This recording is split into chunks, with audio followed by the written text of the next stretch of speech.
യൗവനക്കാർ ഇടറി വീഴും, ബാല്യക്കാർ തളരും. എന്നാൽ യഹോവയെ കാത്തിരിക്കുന്നവർ അവർ ശക്തിയെ പുതുക്കും. അവർ കഴുകന്മാരെ പോലെ ചിറകടിച്ച് പറക്കും.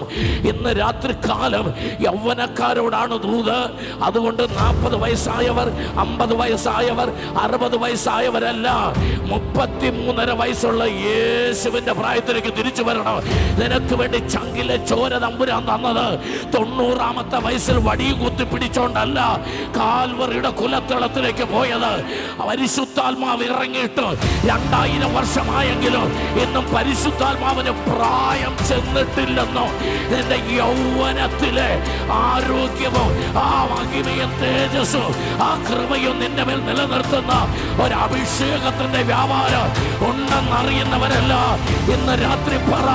ആ കാലേബ് പറഞ്ഞതുപോലെ യഹോവ എന്റെ കൂടെ ഉണ്ടെങ്കിൽ എന്റെ 80-ാമത്തെ വയസ്സിലും ഈ മല ഞാൻ പിടിക്കും. അവൻ പറ, എന്റെ പ്രായം വിഷയമല്ല, കേരളം ഞാൻ പിടിക്കുമെന്ന് പറയാൻ ധൈര്യമുള്ളവർ ആരാധന.